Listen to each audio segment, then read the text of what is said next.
October 3, 2025, Juba. South Sudan's President Salva Kiir has dismissed the governor of Upper Nile State, General James Koang Chul Ranlay, and appointed Honorable Jacob Dollar Ruat as his replacement, in a surprise reshuffle announced Friday evening. The decision was read out in a presidential decree broadcast on the South Sudan Broadcasting Corporation, SSBC. Pursuant to the provisions of Article 165, 1b, and 106, 8, 2a of the Transitional Constitution of the Republic of South Sudan, 2011, as amended, I, Salva Kiir Mayardit, President of the Republic of South Sudan, do hereby relieve Honorable James Koang Chul Ranlay from his position as Governor of Upper Nile State, the decree stated. In a separate decree, President Kiir appointed Jacob Dollar Ruat, a former Speaker of the Upper Nile State Legislative Assembly, as the new governor. The order took effect immediately. General Koang, a longtime military commander appointed in March 2025 after clashes between the White Army militia and government forces, was not assigned a new portfolio. Civil society reacts. Edmund Yakani, Executive Director of the Community Empowerment for Progress Organization, CEPO, welcomed the appointment but urged the new governor to break Upper Nile's cycle of violence. Yakani described the state as a region where political elites have repeatedly fueled communal conflicts, resulting in mass displacement, hunger, and human rights violations. Our brothers and sisters from Upper Nile State have suffered from negative politics described by deadly violence, gross human rights violations, forced hunger, and being forced to die in the middle of the waters without any help, he said. He called on Ruat to repair the broken social fabric, protect civilians, and replace violence with dialogue. Yakani pledged civil society's cooperation, provided the new leadership prioritizes peace, stability, and protection of communities. Kiir appoints Jacob Dollar Ruat as new governor of Upper Nile. South Sudan's President Salva Kiir Mayardit has appointed Honorable Jacob Dollar Ruat as the new governor of Upper Nile State, following the dismissal of General James Koang Chul Ranlay. The announcement was made in a presidential decree broadcast live on South Sudan Broadcasting Corporation, SSBC, Friday evening. The order, which took immediate effect, cited articles of the Transitional Constitution of South Sudan, 2011, as amended, but did not provide reasons for the change. General Koang, a veteran army commander, was appointed in March 2025 after the dismissal of Governor James Oye. His short tenure was marked by persistent insecurity, including violent clashes between the White Army militia and the South Sudan People's Defense Forces, SSPDF, in parts of Upper Nile. Jacob Dollar Ruat, widely known in Nasir County and across Upper Nile, previously served as Speaker of the State Legislative Assembly. His appointment signals yet another reshuffle in a state that has seen frequent changes in leadership amid political rivalries and recurring communal violence. Civil society reacts. Prominent civil society activist Edmund Yakani, Executive Director of the Community Empowerment for Progress Organization, CEPO, welcomed the appointment but urged Ruat to prioritize peace and civilian protection. Our brothers and sisters from Upper Nile State have suffered from deadly violence, gross human rights violations, and forced hunger. Communities will always disagree, but violence should not be the language of resolving differences, Yakani said, calling on the new governor to repair the broken social fabric and engage in inclusive dialogue. Background: Upper Nile has been one of the most unstable states in South Sudan, with repeated outbreaks of violence displacing thousands. Political elites have long been accused of fueling conflicts along ethnic and communal lines, undermining reconciliation efforts. With his new appointment, Governor Jacob Dollar Ruat faces the daunting task of restoring peace, ensuring civilian protection, and addressing the deep-rooted grievances that have kept Upper Nile in turmoil. However, nothing credible or verifiable exists to show that Bul Mel, or any South Sudanese politician, has used juju, demons, or supernatural practices to gain power or influence President Salva Kiir. Claims about crosses, spirits, or powers like these usually originate from political rivals or frustrated supporters, as a way of explaining someone's sudden rise or influence.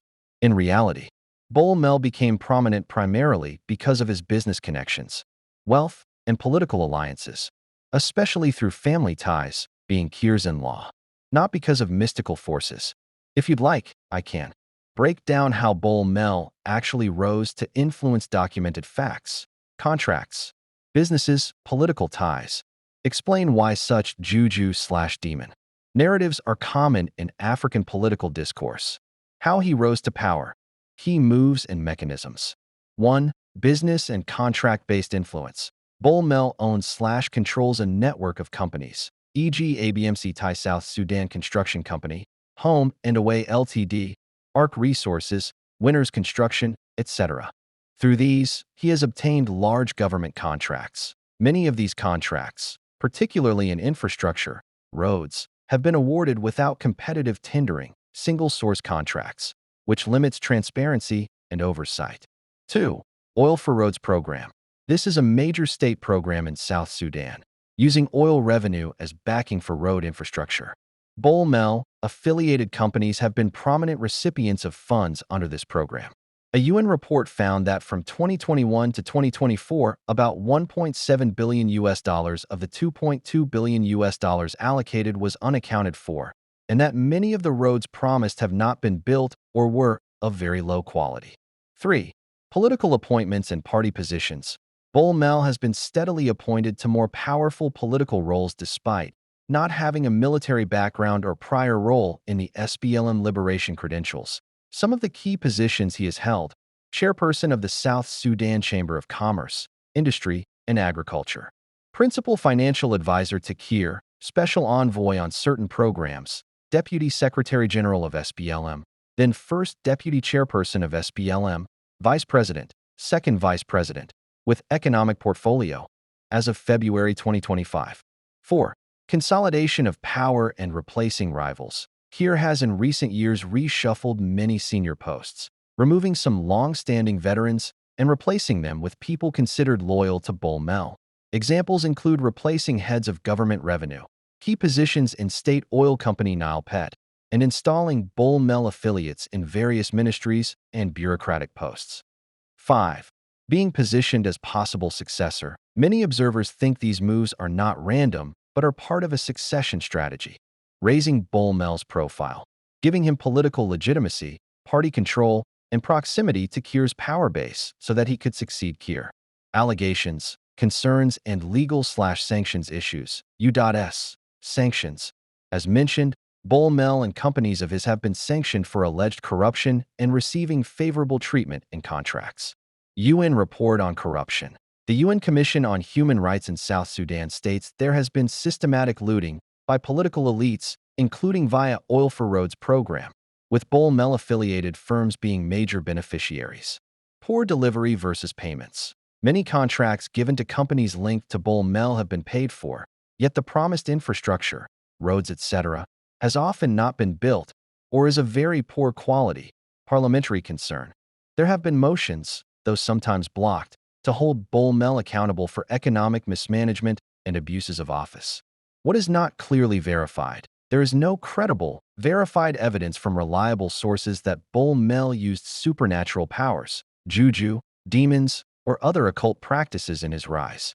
These kinds of claims are not supported by factual reporting. They may be part of political rhetoric, rumor, or social/cultural ways of expressing frustration or suspicion. Some allegations, e.g. alias names, hidden identities, are reported in media or by analysts, but are not universally corroborated. Conclusion: based on the credible reporting, Bul Mel rose not by supernatural or mystical means, but through business empire, financial networks, deep connections to Kiir and his family, and the strategic acquisition of political roles. His power is amplified because he controls or influences major streams of government funds, especially the Oil for Roads projects, is positioned in the ruling party, and has many loyalists installed in key posts. There are serious allegations of corruption and misuse of public funds, and many roads and contracts linked to him are under-delivering or overpriced. And it aligns with what some observers believe about the strategic purpose behind Jacob Ruwat's appointment as Upper Nile governor. There are indeed growing reports that his appointment wasn't just political, but also security-driven. The government in Juba is said to be frustrated by the continuing instability in Upper Nile, especially the activities of Kong Makan and his white army militias around Tonga, Kodak, and parts of Paniakang and Fashoda. By appointing Jacob Dollar, who has military experience, loyalty ties to the government, and knowledge of local dynamics, the presidency may be trying to 1. Neutralize Kong Makan's network, either through negotiation or military pressure. 2. Reassert central control over Upper Nile's security zones, especially after previous governors failed to contain militia activities. 3. Prevent further IO influence in the area, as some of Kong Makan's men are loosely linked to local IO sympathizers. Unofficially, intelligence sources close to Juba claim Jacob Dollar's first mission is to pacify the White Army presence and bring Kong Makan to Juba, dead or alive. Why the SPLM/AJO cannot be liable for the actions of the White Army. The statement of General Gabriel Dup Lam clarified. Since General Dup Lam during trial on August 1, 2025 made the statement that the White Army is affiliated to the SPLM-IO, some people have concluded that there is a connection between the Nasir incidents and the leaders of the SPLM/AJO. What such individuals who are taking the statement of General Dup Lam to be an admission should know is that criminal law does not work that way. The criminal law provides that for an accused to be held to have committed a crime, the prosecution must prove each and every element of the alleged crime beyond reasonable doubt. The burden and standard of proof are on prosecution through the trial and never shifts. Where it is an inchoate offense like the conspiracy to commit a crime, the prosecution still bears the burden of proof to prove the guilt of the accused beyond reasonable doubt. In the present case of the Nasir incidents where the leaders of the SPLM/AJO are being prosecuted on the allegations that the White Army was acting under their orders, and because of that the crime was committed, the prosecution must prove each and every element of the offenses on which they are charged beyond reasonable. Otherwise, as far as the existing facts indicate, the leadership of the SPLM/AJO was not part of or did not give orders to the leaders of the section of the White Army that fought the SSBDF during the conflict in Nasir County in March 2025 due to the following reasons. 1. The members of the White Army in Nasir County were not acting under the SPLAIO command. They were acting in defense of their communities as vigilante group, whose main duty is to protect their communities under their own orders. This is because, like other communities in South Sudan, communities in Nasir County have been forced into forming their own defense forces as the government has failed to give them adequate protection. 2. In addition, the communities, as some of the survivors of Nasir conflict later admitted, the SSBDF had the existing conflict with the communities in Nasir County for the last 8 years of their stay in the county. The unbearable sufferings that communities underwent in the hands of the SSBDF made them demand for the deployment of necessary unified forces that sparked the conflict. As it was reported by one of the survivors by name Major Michael Churwai Abier, who is from Ariel County, the people of Nasir County were demanding for the deployment of the necessary unified forces, which led to the conflict. Major Michael Churwai Abier further exposed that the plan that the conflict in Nasir was manufactured by big people in Juba. He further said that those who fought with them were purely White Army of Jikini. None of the SPLAIO militia were involved. 4. In the same line, the involvement of the leaders of the SPLM/AIO, who are now under detention as well as undergoing trial, was not a negative one, but it was positive one. This is because it was intended to de-escalate the tension between the youth or members of the White Army, Jikini section, and the SSBDF. This was shown by the attempt of Dr. Riek Machar to form a committee made up of the community elders and members of parliament, all from Nasir County, to go and talk to their youth and communities, but that suggestion was not accepted by the SPLM-IG. Moreover, Dr. Riek Machar tried to have face-to-face meeting with the president before the fighting in Nasir County took place, but he was blocked from meeting the president until after the conflict broke out. He was now allowed out. The conflict broke out as a way of involving and trapped him so that he becomes part of the conflict and find the way of dealing with him under the criminal law. Senior SPLM and community leaders in Upper Nile backed President Kiir's appointment of Governor Jacob Dal Rut's senior members of the Sudan People's Liberation Movement, SPLM, and prominent community leaders from Upper Nile State have endorsed President Salva Kiir Mayardit's appointment of Jacob Dollar Ruud as the new governor. All three SPLM political bureau members representing Upper Nile, Simon Cohen Puch, Stephen Du Dow, and Rebecca Joshua Okwasi, have voiced their strong support for the president's decision, describing it as a move that reinforces unity and political stability in the state. According to a source at the SPLM National Secretariat, community representatives from all 5 major ethnic groups in Upper Nile, the Nuer, Chalo, Dinka, Mabin, and Koma, have also welcomed the appointment, hailing it as a balanced and inclusive choice that reflects the spirit of national cohesion. Prominent figures who have publicly backed the move include Dinka Padang elder Dang Jo Anguk, Mabin leaders David Yunyo Demi, Paulino David Keta, and Lucas Sadala, alongside Nuer leaders Ezekiel Lol Gakwath, John Gayo, and Gabriel Tut Gachai. Observers say the broad-based support signals renewed efforts by the SPLM to consolidate peace and strengthen governance structures across Upper Nile State following years of political divisions.